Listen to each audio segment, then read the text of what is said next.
Kelly, if you're ready for us, we'll go ahead and get started. I'm ready. Okay, we'll go ahead and call the meeting to order. Brian, you want to run us through the usual?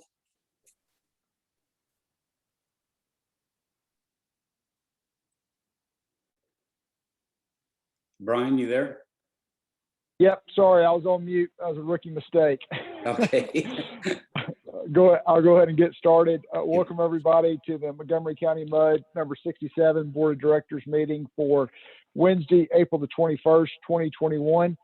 As in prior meetings, I'll briefly go through the meeting procedures and then we'll perform a roll call. So to begin with, I need to remind everyone the meeting's being recorded as required by the Texas Open Meetings Act. Second, please remember to state your name before you speak, including the making of any motions. When you're not speaking, please be sure to mute your line. Third, we'll continue the practice of having a roll call to vote on each motion. After a motion has been made and seconded, please wait until you hear your name called and then respond with a verbal aye, a nay, or an abstention. Finally, we need to identify each person who's joining the meeting remotely today so that we can accurately reflect the attendance in the minutes of the meeting. I'll perform a roll call for the board members, followed by staff and consultants. When you hear your name or your company called, please respond by indicating that you're present in the meeting. Likewise, if you need to leave the meeting before it adjourns, please announce that you're doing so before you disconnect. Once I've completed the roll call for directors, staff, and consultants, I'll ask for any members of the public to identify themselves for the record. So starting with our board of directors roll call, Roland Johnson. Present. Larry Copeland. Present. Alan Fitchke. Present. Paul Martin. Present. Alton Wicker. Present. That completes the roll call for our directors. We do have a full quorum present. We'll move on now to Woodlands Water staff. Jim Stinson. Present. Mike Mooney. Present. Jeannie Scott. Present. Maureen Bourgeois. I'm here. Shelley Lawson Kennedy.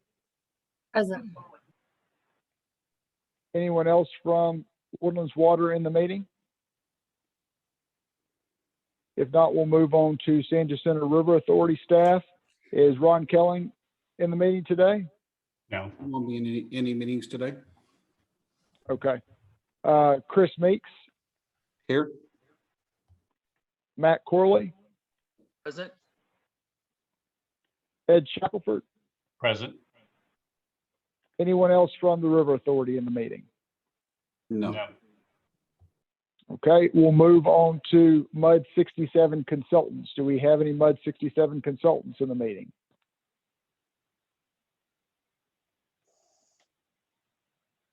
If not, we will move on to members of the public. Do we have members from the public in the meeting? We need to identify you for the record as well. Yeah, my name's Kevin Garrity. I'm with ExxonMobil. I'm here because we have an agenda item, so I assume I'm a member of the public. Yes, And this sir. is Jonathan Quander. I'm sorry, this is Jonathan Quander with ExxonMobil as well. I think we have a few others maybe.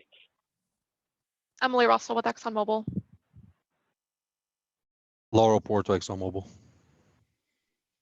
And finally, Danish Banner, ExxonMobil. Okay, do we have any other members of the public present in the meeting?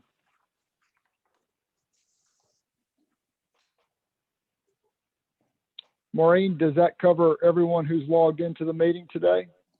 I think I've caught everybody. Yep. Okay, all right, then that will complete our roll call. Roland, I'll hand it back over to you to begin the agenda. Thank you. Thank you, Brian. Okay, received comments from the public, and I'm going to ask for your guidance here, Brian. Since ExxonMobil has an agenda item, should their comments be held until that time, or should we have them comment right now? This is Brian. We would keep that discussion as part of item number 14. It's up to the board whether you want to leave that agenda where it is or if y'all want to move that up at all on the agenda. That's y'all's prerogative. Okay, I think we'll move that up so that the folks from ExxonMobil can go back to their business. Next thing then would be consider an act on a request for adjustments to and relief from specific charges imposed by the district. This is Jeannie, and I don't have any. And this is Mike. None from me this month either. Okay, thank you. We'll move on to the consent agenda. Any items any directors would like to have removed from the consent agenda?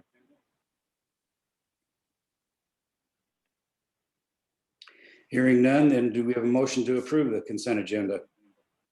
This is Alton, so moved. Do we have a second? Allen, second. Okay, it's been moved and seconded. We'll vote. Alan, Aye. Alton, Aye. Larry, Aye. Paul, Aye. and this is Roland. Aye. Consent agenda is approved. Let's go ahead and move up number 14. Consider an act upon termination of HL Champion Holding Company LLC and ExxonMobil Corporation tax abatement agreement and authorize any action in connection therewith.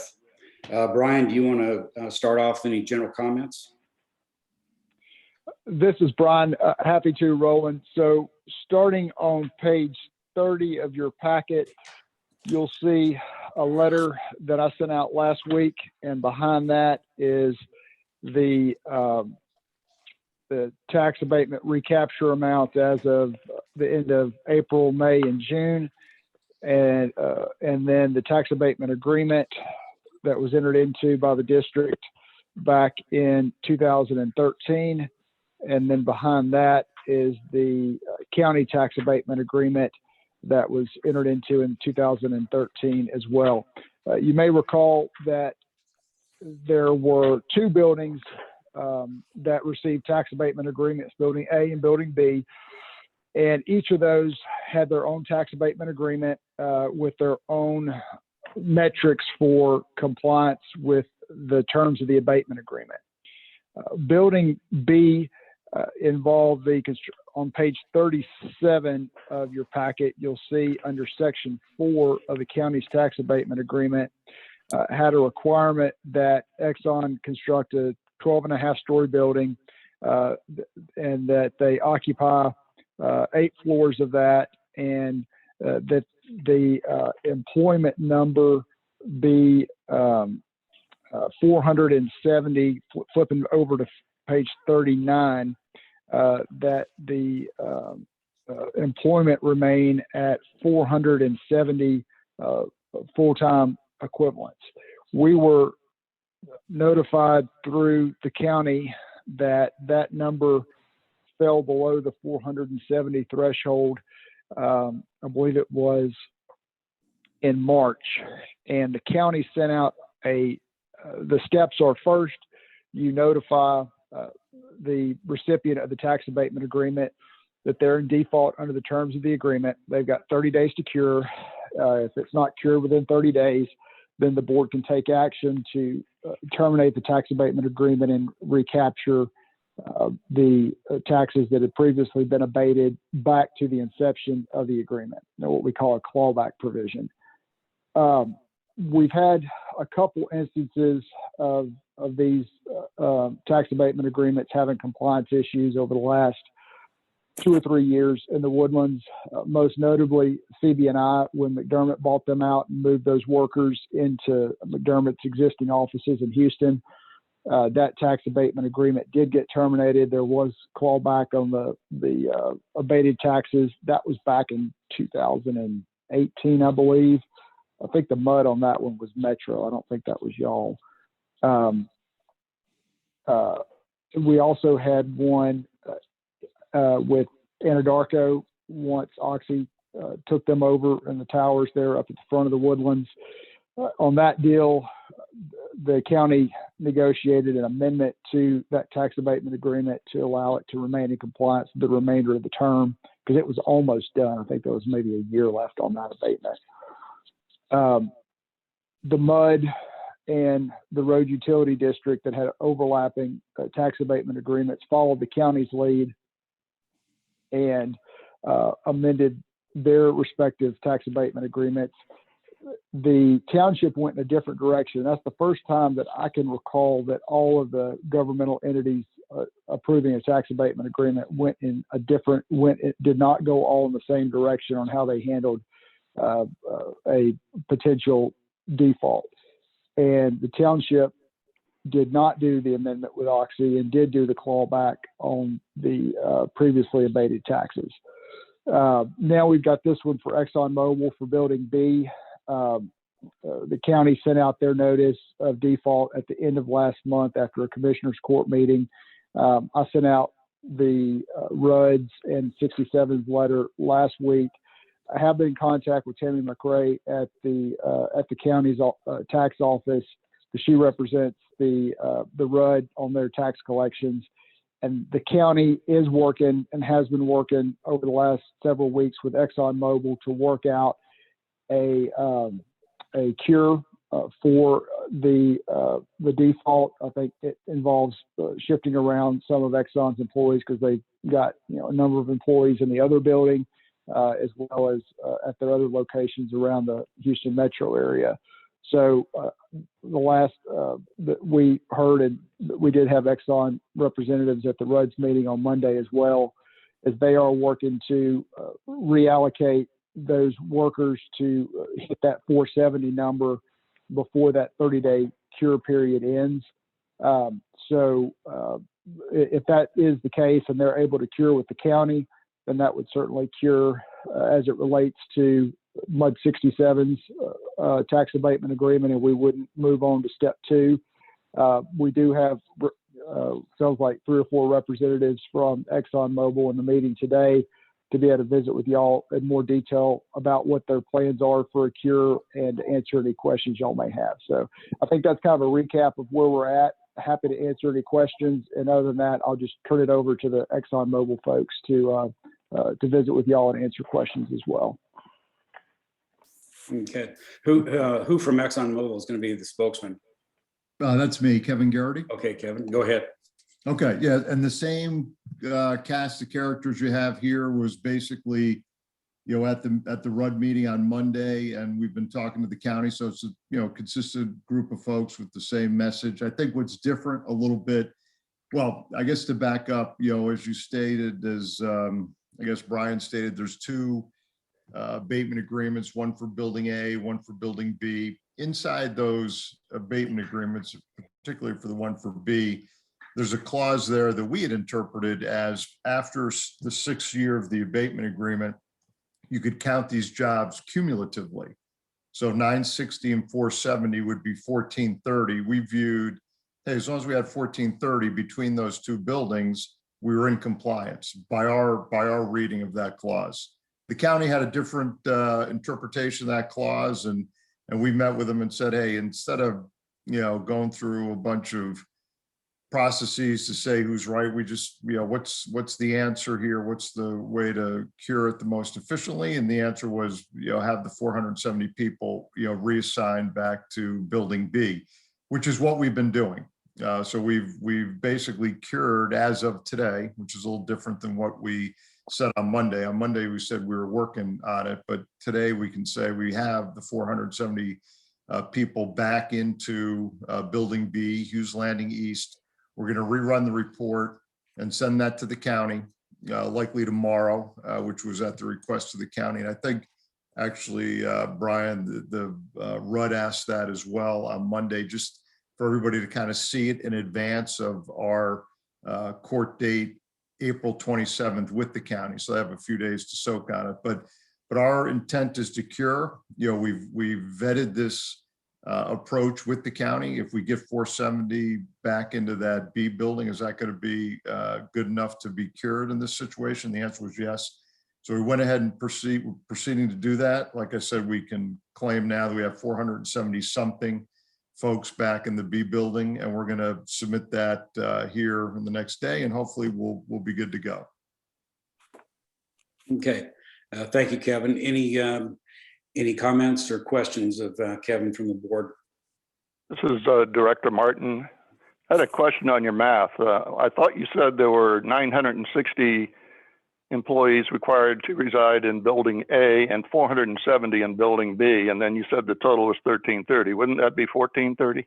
I'm sorry, if you're right, it should be 1430. I may have misspoken, but the answer is 1430. And I think our last report was 1490 or 15 something. So, again, we were viewing it as on a cumulative basis with 1430 being the threshold.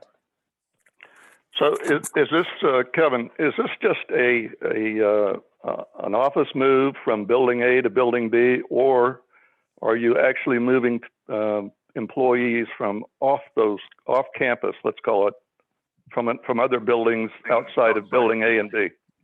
It's a little bit of both. We're a little long on Building A. So the groups that kind of, work together, we can move over. And we're also bringing some folks from campus, our larger campus, over to the Hughes complex as well. So we're kind of doing it both ways.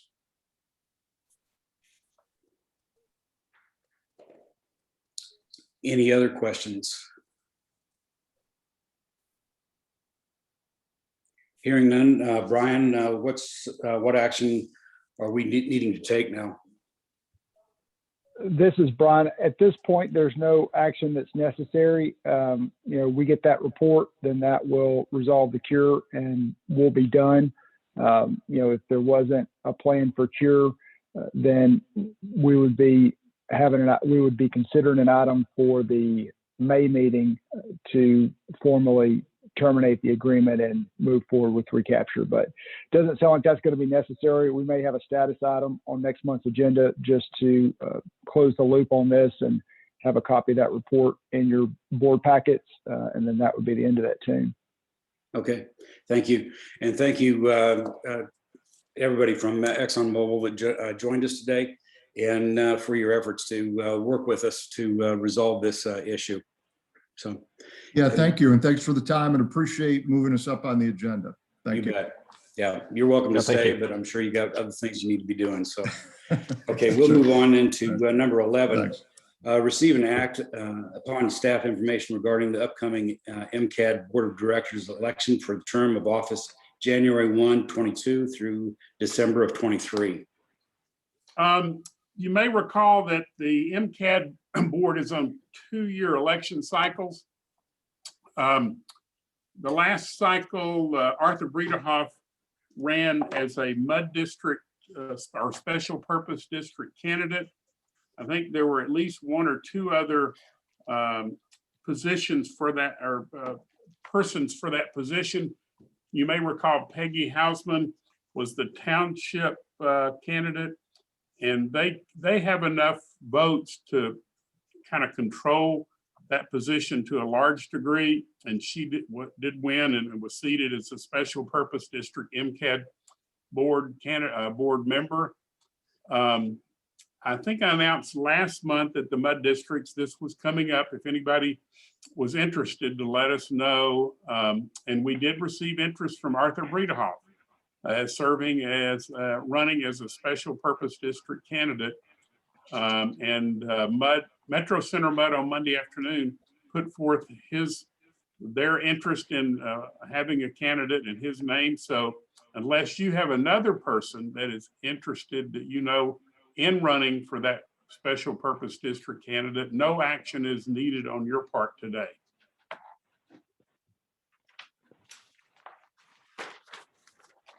Okay.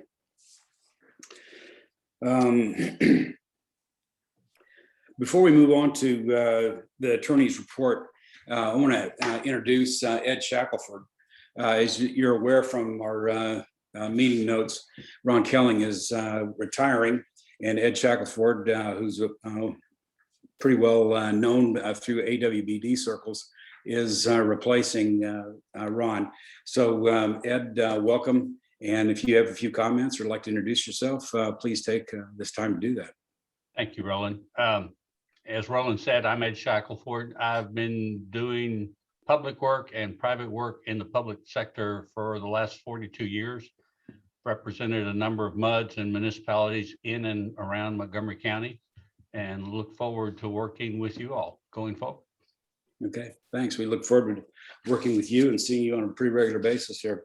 Yes. Okay, Brian, the attorney's report. This is Brian. Thank you, Roland. What I've been reporting to boards this week under the attorney's report primarily relates to the legislative session. Right now, we're in the thick of the session. We've got about 6 weeks to go till it ends at the end of May. We've got, believe it or not, about the same number of bills introduced, a few hundred less, but in the same ballpark as we have on a typical session, even though legislators didn't start showing up in Austin until a fair amount later this year because of COVID and some of the security issues following the incident at the Capitol in DC. But they have still, in a compressed period of time, managed to introduce close to 7,000 bills, and those bills are working their way through the legislative process right now. As a kind of refresher, each session there's around 15% or less of bills that ultimately pass out of what's introduced. So that's in the ballpark of around 1,000 or so. So right now we're in the thick of what we call the weeding out portion of the session. Bills that have momentum and support are moving forward with committee hearings and floor votes and moving over to the other chamber. Ones that don't are dying in committee, not getting hearings, and having the clock run out on them. So we're closely monitoring for both our clients, assisting AWBD and the MUD community generally. We're monitoring close to 900 of those roughly 7,000 bills. For directors, we've had a few directors who've been a little bit more interested in some of the legislation that's been introduced and where it stands in the session. So I've worked with Shelley to provide a couple of links to AWBD summaries that have been prepared over the last week for directors to take a look at. One is just like a memo summary from Augie Campbell with AWBD, and the other is a list of bills that are being tracked by AWBD relative to the MUD community in general. Also, I've provided Shelley with our internal bill tracker of that 800 plus bills for directors who want to look at a more expansive list. That document is a PDF. I think it's on the Google Drive, and it's searchable, meaning that you can go to a particular bill and there's a hyperlink there. If you click on that bill hyperlink, it will take you directly to the Texas Legislature online for that bill. And that TLO portal is very, very useful because it will show you the text of the bill. It'll show you any committee reports on the bill. It will show you where that bill stands in terms of has it received, is it assigned to a committee? Has it received a committee hearing? Has it moved to the floor for a vote of either chamber? And is there a companion bill in the other chamber? If it's a House bill, then a companion bill in the Senate, or vice versa, and give you a better sense of where a bill stands in the legislative process. So that's all out there for directors who are interested. And we should have a better sense at this time next month of which bills have a decent potential to pass. And as always, once the session is over, we will prepare our complete legislative summary of all the bills that impact our district clients and their business, and we'll be providing that. We usually get that to boards late June or July, so that'll be forthcoming. But happy to answer any questions y'all may have about the session, and then also been reporting that as has been the case for over a year now, that we have no indication from the governor's office about his plans to rescind that disaster proclamation as it relates to the suspension of in-person meeting requirements under the Texas Open Meetings Act. So we remain status quo on remote meetings at this time. That's all I have under the attorney's report. Happy to answer questions if you have them. Okay, thanks, Brian. Any questions for Brian?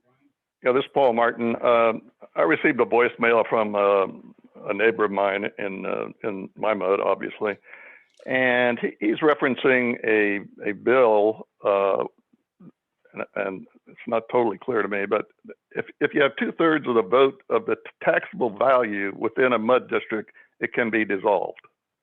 Have you heard anything about that? And I know there's a bill floating around with language like that as it relates to municipal management districts. That bill was introduced by Representative Gary Gates in the from Fort Bend County. We've been keeping an eye on that for our district clients that have municipal management districts. One's not ringing a bell as it relates to municipal utility districts. Okay, well, I'll take a look at see if I can follow up on that. Thank you. Okay, yeah, if he's got a bill number, I'll be happy to take a look at it, but he may be thinking about the bill that relates to municipal management districts that was introduced by Gary Gates. Okay. Any other questions for Brian? Okay, thanks, Brian. Consider an act on approval of revised policy Con 10, which is construction or acquisition of facilities. This is Brian. This is follow-up from last month's discussion about the revision of the policy. We had provided a red line of the proposed changes to the policy. None of the proposed changes or the language has changed from what was provided last month. So last month was just for discussion. This month is for the vote. Okay. Do we have a motion to approve the changes? This is Alan, so moved. And a second? This is Larry, second. Okay, Larry seconds it. Okay, we'll vote. Alan? Question, Okay, please. question. Yeah, Paul? I guess I don't know if this question goes to Brian or to Jim Stinson, but what was the motivation and what's the reason for this document change? A lot of the current board members, especially in the districts that have been built out or near built out, were not familiar with the Con 10 document. So we brought it to their attention, looked at it, and realized it. Gosh, I can't remember the last time it was updated. It was 95. Yeah, it was So- 1995, so it was 25 years ago. Yeah, so 26. that prompted us to agree we'd take a look at it and update it and bring it back to the MUDs. Anything of substance change from the original intent of the 95 document?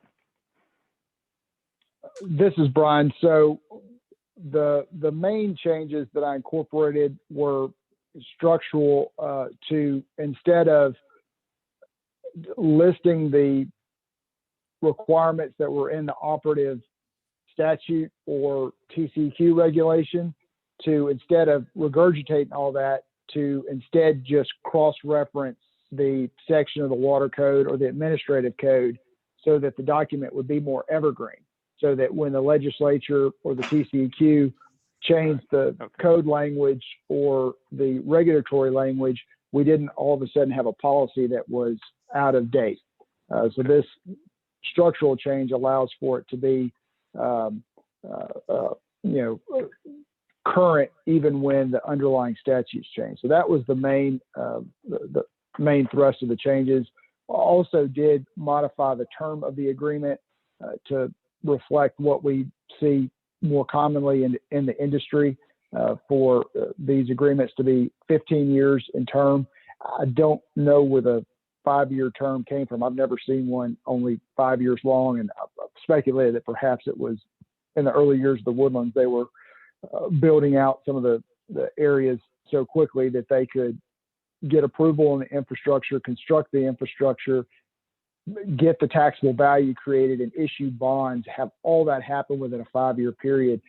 It's not really very realistic in today's day and age. Now, you could have some commercial, and maybe in 67, you have a commercial piece that goes in and the value's created, and you can do all that in that period of time. But just to be standard across the board, I went ahead and modified that to a 15-year term. So that was the only other substantive item that we modified in the agreement. All right, thank you. Okay, any other discussion? If not, we'll move to a vote. Alan? Aye. Alton? Alton, you want to unmute there?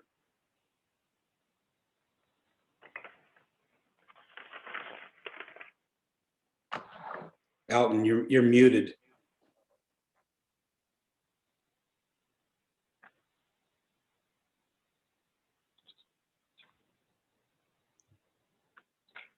Larry? Okay. Aye. Aye. Okay, Alton, aye. Larry, aye. Paul? Aye. And Roland, aye. Okay, 15, the general manager's report. Jim?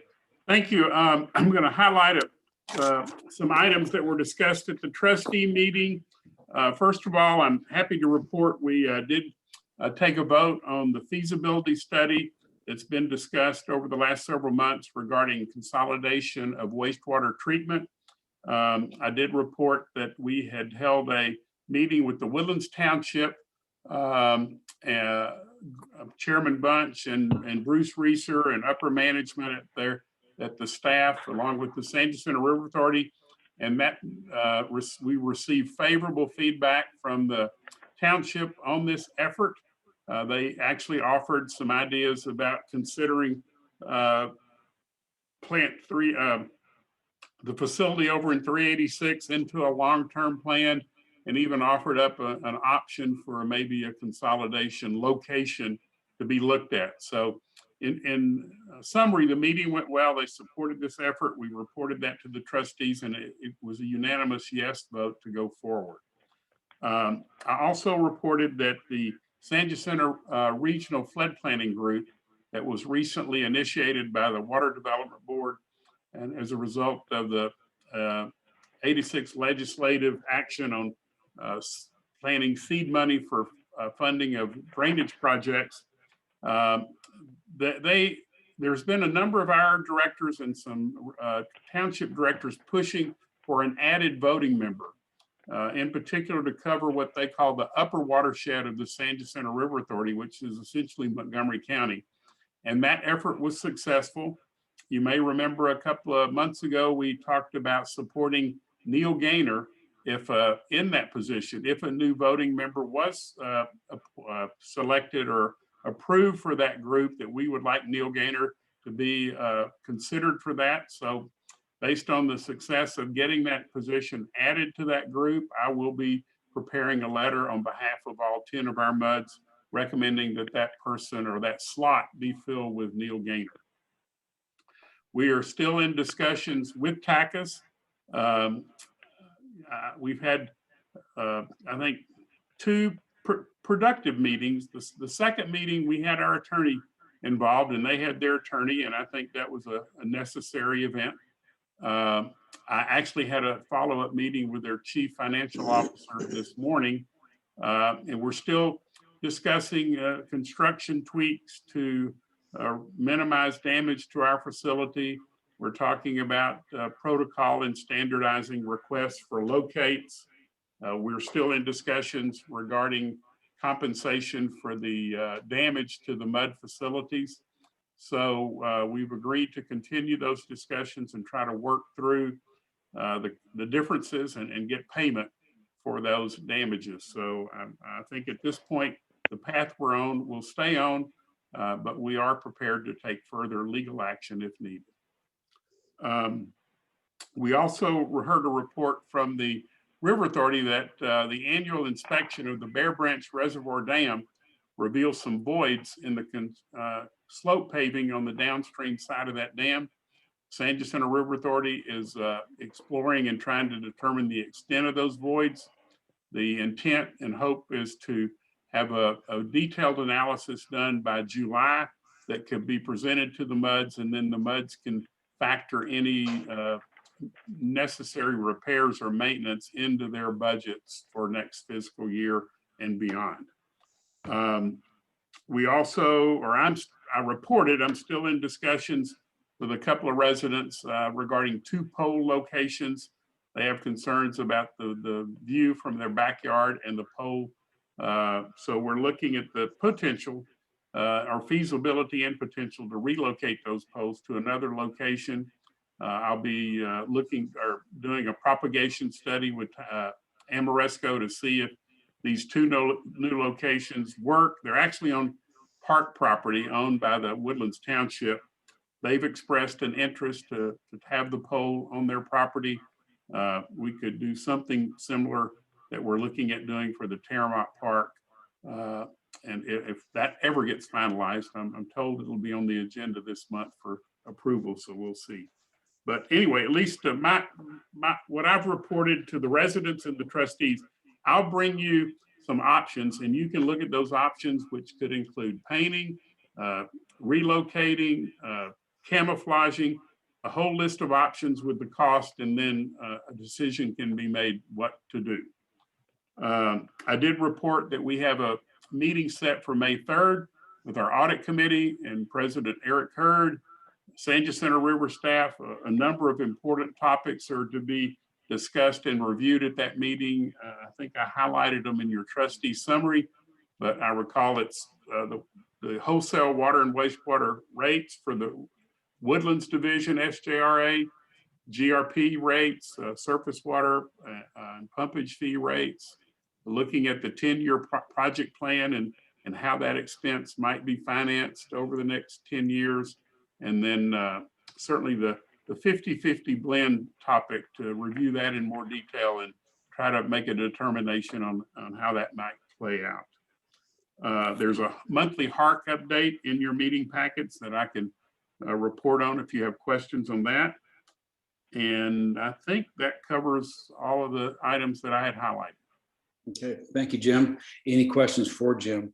Yeah, I have a question. Jim, I've heard through the rumor mill, excuse me, this is Larry. I've heard through the rumor mill that AT&T and Verizon are out there now initiating construction on fiber optics lines, or at least some lines, and will be going through the neighborhoods like Tachus.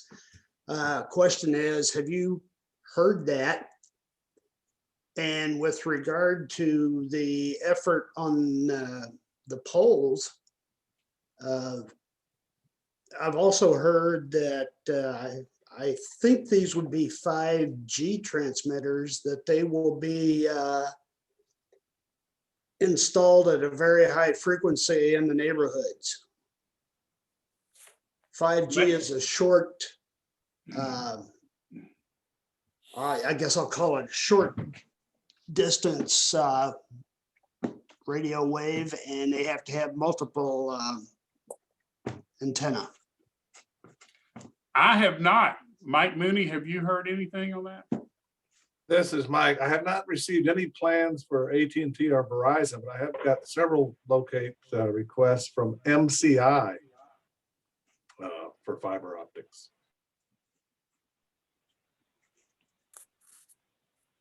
Okay, like I said, it's a rumor mill, so I'll see if I can track anything down. Let us know if you get something substantiated, please. Sure. Any other questions for Jim? Okay. This is Yeah. Paul Paul. Martin. Yeah. A question about Tachus. Mention was made of our attorney. I assume that was Brian. And who was the attorney for Tachus? Actually, we hired an outside counsel. Okay. We consulted with Brian, but we're utilizing an outside local attorney to represent us. And Tachus is using, well, it's a firm out of Austin with local support as well. I think the attorney was out of, it's the young man that was the judge for a while. I'm drawing a blank. I can look it up, but his wife has a legal team here. Jackson Walker out of Austin. Yeah, that's the one out of Austin, Jackson Walker. But Stillwell. Stillwell is our attorney, but Tackus is utilizing a local supplement to theirs. Yeah, I think I know who they are. Yep, okay. It's Mitby and Siler, Mike Siler's wife. Mike Sile, yeah, right. He was the judge, right? Okay. Yeah. Thank you. Any other questions? Okay, consider an act on number 16, consider an act on AWBD district voting member representative.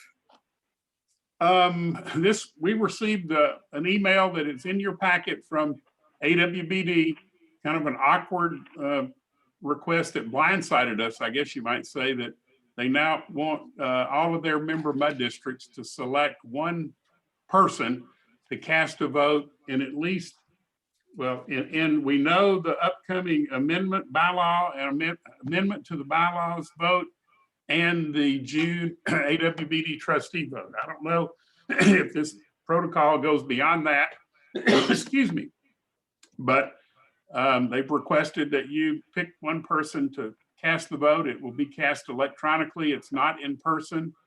You don't have to attend the meeting in June to cast the vote. And what you see in your packet's about what we know. Okay. This is Director Martin.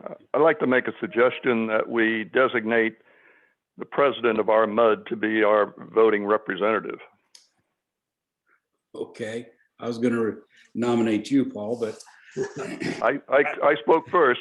okay. And I have to tell Paul and Roland that Brian had checked with some of his other MUDs outside the Woodlands, and that was the protocol they were following for the presiding officer to be that person. So Okay. Okay, is there a second to Paul? This is Alton, I second. Okay, we'll vote. Alan, Aye. Alton, Aye. Larry, Aye. Paul, Aye. Roland, aye. Okay, I'll be the voting member then.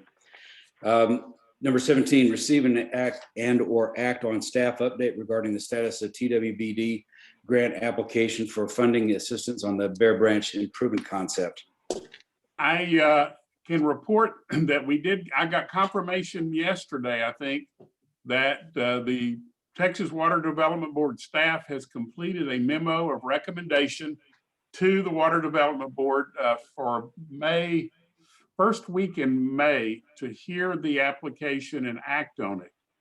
So that, I mean, it's the first solid news that we've had that all the work that we put into this is actually, it looks like it's going to be accepted.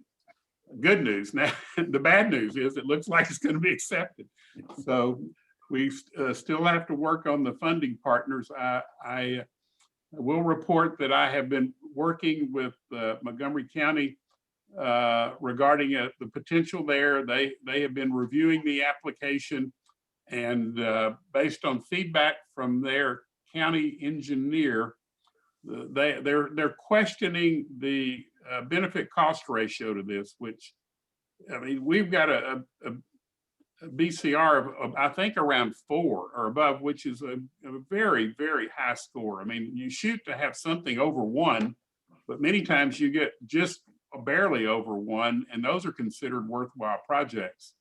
This is in the range of 4, but their representative is questioning a number of the findings and some of the information that was provided by LJA. So I've got LJA working with that individual to see. But the good news is I have visited with Donnie on a couple of occasions, and we're looking at making some little tweaks that will keep us still well within the budget, but maybe bring in some other partners. So I'm going to share. Maureen, can I share my screen if I click on this?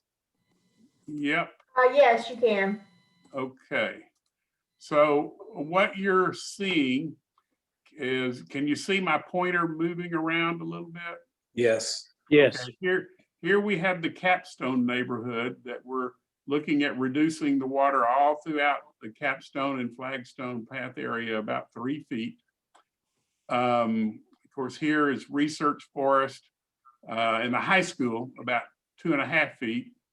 over by the Bear Branch soccer fields and the church, and then this little drainage ditch here about 2.3 feet. And what I've highlighted here is where the arrows are pointing down. This area here is actually mud 47, all along the creek on the south side of Bear Branch is mud 47. And this project will provide some meaningful improvement to a lot of the homes that back up along here. We haven't had near the number of homes that have flooded, but we do have streets impacted. We have backyards impacted. I know here around the YMCA, I think we've actually had a flood, a home or two flood. So there's going to be a tremendous amount of improvement for mud 47. This drainage ditch here, we've had some homes that back up to it that have experienced problems that's going to be improved substantially. So I presented this to the mud 47 board last night and received a very, very positive reaction about participating in this. And I've had a follow-up discussion with a couple of board members today. So as far as reaching out to other partners, I feel very good that this is a likelihood that we can partner with them. I didn't get it presented to mud. Oh, and up here on the upper part of the diagram, this is mud 7, Lost Pond, Lake Miss Circle. This area here, I know, has experienced a lot of problems on various storms. And with some tweaking, we can come in and do some improvements to Panther Branch, which will, keeping the full project scope intact, that will provide much relief to homes along this area. So with that, I've had a preliminary discussion with a mud 7 director. I think that I can get a favorable response from them to consider being a partner with mud 67 in this. So if Montgomery County doesn't come through and feel like it's a benefit, a regional benefit or community-wide benefit that they can participate in, these are two very good options, I think, for us to look at. And of course, then the township is also something to consider. We'll have to talk about that. But anyway, if we get approved next week, or excuse me, the first week in May, we've got until November to do the bond sale. And I think the document says, and if we need up to a 3-month extension come November, they're willing to do that. So we've got some time that I think will work to put these two partners together if we can get buy-in and see if the township is willing as well. And in the meantime, we're going to continue to try to answer the questions from Dan Wiles at the Montgomery County Engineer's Office to try to see where he may be misinterpreting or misreading the application and the benefit cost ratio. But that is where we are. And it looks like it's good news in that regard. Okay, thank you, Jim. I got a question in regard to the partners. If we bring in, or if mud 7 and mud 47 agree to participate in this, are you still looking to bring the township in? And have you had any discussions at all with Bruce or Gordy or anybody? We have not had any, and I'm open to your thoughts and suggestions on that. Okay. Yeah, I think it's important that the township also be involved in it, because it is a public safety issue as well. I mean, that's how it was kind of looked at from the get-go. Yeah, I think from a fire and rescue perspective, it's a huge benefit to the community. So I'll be happy to make that initial discussion with Bruce at the One Water Group or however you would like for me to handle it. Yeah, okay. And then also, if the other two MUDs participate, what are you thinking, or what's your thoughts on percentages of dividing up responsibility, financial Well, responsibility? the first offer would be 1/3, 1/3, 1/3. Yeah, okay, that'd be great. So, yeah. Yeah. And we'll try to look at if what we think would be palatable. I think it may not be exactly that, but I think what I'm seeing, the benefit to MUD 47 and their eagerness to participate in a flood improvement project, that it's going to be in that neighborhood. That's what I'm thinking. Okay, good. Any other questions for Jim on this? This is Paul Martin. Thank you and Jim for all the work and follow-up that you've done on this. I hate to bring up perhaps a very sensitive item, but we talked about several dozens perhaps of homeowners that are going to be impacted by this project in terms of tree clearing and that sort of thing. And so that hurdle is presented, or that issue is presented before we have to do this hurdle of, selling the bonds and so on. And I think you mentioned that timing wise was probably now. And you know what? I'm sorry, I failed to bring that up. We are working on the final draft of a PowerPoint presentation. Our thought is to break this up into neighborhoods, to have the initial discussions with those actually along in MUD 47, a couple of different neighborhoods on the south side, and then a couple of neighborhoods on the north side. So we're close to having that PowerPoint finalized. I think I did report that when Bruce Reeser and I last talked about that, he would like to be kept apprised of that public outreach effort and actually offered their PR, Nick Wolda, to help with that. So we're close to setting up that meeting with Nick and Bruce to talk about the public outreach and how it might impact the view of some of the homes that back up to Bear Branch. Now I will tell you some of the information I got from one MUD 47 director that's been very active in that area with those groups, says she thinks that they're going to be delighted to know that their backyards won't be subject to being inundated, and it will be a benefit to them. Is her prediction right now that maybe our concern that they're going to resist the improvement from a view perspective is going to be overshadowed by the happiness, if you will, that they're getting some flood relief from their backyards. And most of the homes along there, the backyards are in the floodplain. It's very common during these storms for the streets and the backyards to be inundated. I don't think, again, that we've had a large number of homes that were flooded, but Mike, I know you've been part of the reconnaissance after these events. Do you recall many homes in that area flooding or just backyards being inundated? This is Mike. Mostly backyards and impassable streets and intersections. Yeah. Well, good. Maybe those public presentations would be just the right ticket, and it would show, particularly if we get the other two MUDs involved, then it becomes a very diverse fix and would be more palatable.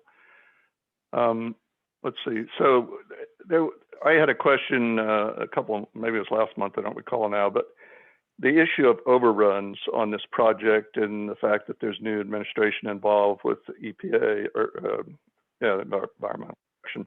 So has LGA come back and given us any reassurance on that issue, and what's their current thinking on that? They actually have. They have run the traps with their environmental consultants, and twice now that the feedback we've gotten is they don't see this project, the environmental mitigation blossoming to anything more than what was planned, and maybe we even have more budgeted than what's needed. Okay, thank you. Any other questions? Okay, if not, Paul, the trustees report? Yes, lot of major items as Jim has outlined very well, and I don't really have much more to add, except that I'm not clear yet, Jim, on that Terramont pole. Are we holding off constructing that? For what reason? I don't understand that.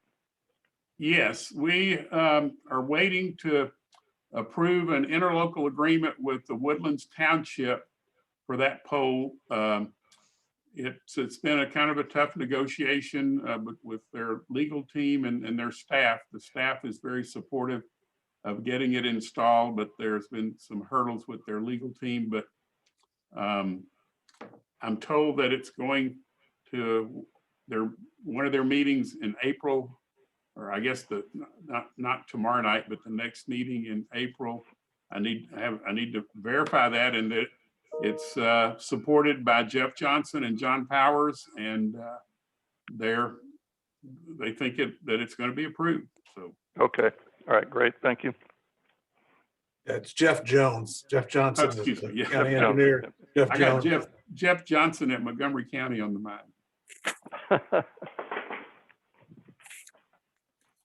Paul, you got anything else? No, that's it. Thank you. Okay. Any number 19, discuss any matters for placement on a future agenda? Anything any of the directors need placed?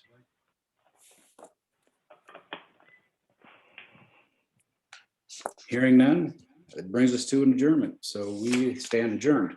Thank you, everyone, for your input. Oh, this is Alan. Yeah, Alan. Is anybody planning on going live to the San Antonio ABW meeting in June? I'm not planning to go. Anybody else? I'm not. Okay, I guess I'm the only one going then. Okay. Okay.